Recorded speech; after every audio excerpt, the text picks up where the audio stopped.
तर पहिलं मराठी चित्रपट संमेलन आम्ही फेब्रुवारी 2027ला घेत आहोत आणि त्यासाठी पुण्यातील संचालकांनी पुण्यामध्ये व्हावं अशी मागणी केलेली आहे. काही लोकांनी रत्नागिरीसाठी सुद्धा मागणी केलेली आहे. तो लवकर ठिकाण फायनल होईल, पण पहिलं मराठी संमेलन आम्ही करत आहोत. त्याचबरोबर सर्वात महत्त्वाचा विषय आम्हाला जो वाटतो की कलाकारांचा आयुर्विमा, कारण मेडिक्लेम हा फार मोठा प्रॉब्लेम आहे. यासाठी एक धडाडीचं पाऊल आज उचललेलं आहे की आम्ही ॲक्सिडेंट विमा तर करणारच आहोत, परंतु मेडिक्लेम त्यांचं व्हावं या 60,000 कलावंतांचं. त्यासाठी प्रायव्हेट पार्टनर्स आणि महाराष्ट्र शासन यांच्या माध्यमातून सेंट्रल गव्हर्नमेंटच्या काही स्कीम आहेत. तर पुढील 3 महिन्याच्या अगोदर 60,000 कलावंतांचा मेडिक्लेम महामंडळातर्फे काढला जाईल, हे आम्ही एक गृहीत केलेलं आहे. त्याचबरोबर महत्त्वाचं की पुणे, मुंबई किंवा महाराष्ट्र, मराठवाडा, विदर्भ, कोकणमधील कलावंत जे स्वतःच्या इंडस्ट्रीमध्ये काम करण्यासाठी मुंबईमध्ये येतात, पुण्यामध्ये येतात, परंतु त्यांना थोड्या दिवसासाठी कुठे लॉजवर राहणं किंवा परवडत नाही किंवा एखादी वास्तू भाड्याने घेणं परवडत नाही. तर अशासाठी पुणे आणि मुंबईमध्ये महामंडळाचं स्वमालकीचं एक गेस्ट हाऊस तयार करणार आहोत आम्ही. त्याला आज मान्यता दिली. त्या अतिशय अल्पशा दरामध्ये कलावंतांसाठी ते गेस्ट हाऊस उपलब्ध राहील. त्याचबरोबर जो अधिक महत्त्वाचा विषय आहे की माननीय एकनाथ शिंदे साहेबांनी आम्हाला सांगितलेले, उपमुख्यमंत्री परिवहन मंत्र्यांनी सांगितलं की प्रत्येक एसटी स्टँडवर थिएटर्स उभं व्हावं. त्यामुळे कंटेनर थिएटर्स उभा करण्याबाबत आम्ही त्यांच्याशी बोललेलो आहोत. आमचे सुशांतजी शेलार त्याबद्दल आणि डिटेल्समध्ये सांगतील.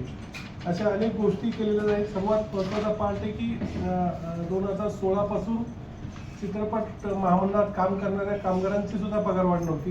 ती सुद्धा आज पूर्ण सर्व ऑफिसची पगारवाढ केलेली आहे.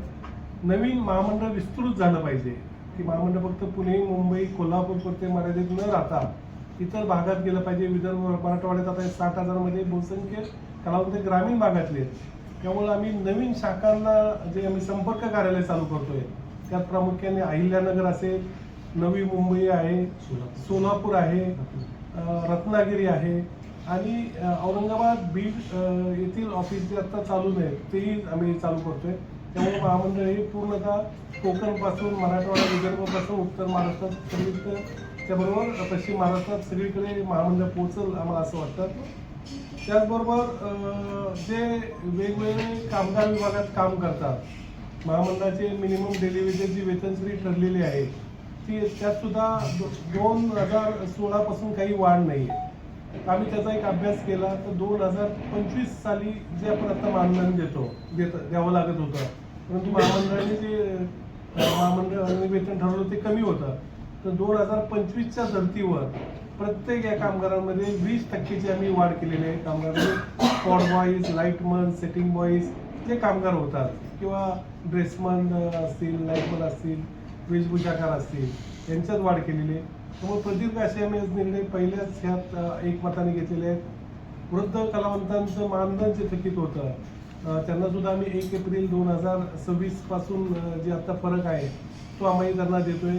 त्याचबरोबर आमची महामंडळाची जी पेन्शन होती ती चालू केलेली आहे. ज्या कलावंतांचे आरोग्यविषयी अर्ज होते, आरोग्यविषयी मदतीचे, त्यांनाही आज आम्ही मान्यता दिली. अशा प्रकारे अनेक गोष्टी आम्ही करत आहोत आणि पहिल्याच मिटिंगमध्ये एवढा मोठा धडाका सर्व संचालकांनी कामाचा घेतलेला आहे. त्याचबरोबर प्रत्येक कॅटेगरीमधील संचालक हे 2 जिल्हे दत्तक घेणार आहे, पालकत्व घेणार आहे. आतापर्यंत ज्याप्रमाणे पालकमंत्री काम करतो त्याप्रमाणे आमचे 17 संचालक हे जे 36 जिल्हे आहेत आपले, ते जिल्हे पालकत्व स्वीकारणार आहेत. त्या जिल्ह्यातील सर्व कलावंतांचे प्रॉब्लेम असतील, उद्या कार्ड असेल, हे असेल, त्या सर्वच गोष्टींचा, त्यांचे काही इतर पेमेंटचे प्रॉब्लेम असतील, त्या गोष्टी सुद्धा ते संचालक पाहणार आहेत. आतापर्यंत चित्रपट महामंडळाचं डिजिटायझेशन रोखलं गेलं होतं. आमच्या ज्या 60,000 सभासदांचं डिजिटायझेशन 35,000 फक्त स्कॅनिंग झालं होतं, पुढे झालेलं नाही. तर त्याचं डिजिटायझेशन आम्ही आज त्याला मान्यता देतोय आणि पूर्ण 60,000 सभासदांचा डाटा हा डिजिटाईज होईल. उद्या तुम्ही पुण्यामध्ये पाहिलं तर पुण्यामध्ये किती कलावंत आहेत, किती टेक्निशियन आहेत, किती निर्माते आहेत, एका क्लिकवर करू शकतं. नवीन कलावंतांसाठी किंवा निर्मात्यांसाठी ऑडिशन घ्यायची असेल तर महामंडळ स्वतः ऑडिशन घेणार आहे. महामंडळाच्या ऑफिसमधून तो डाटा मिळणार आहे. त्याचबरोबर चित्रपट महामंडळाचं यूट्यूब चॅनल असेल, चित्रशारदा मॅगझिन असेल, हे सुद्धा आम्ही चालू करतोय. अशा असंख्य गोष्टी आम्ही भविष्यात करणार आहोत.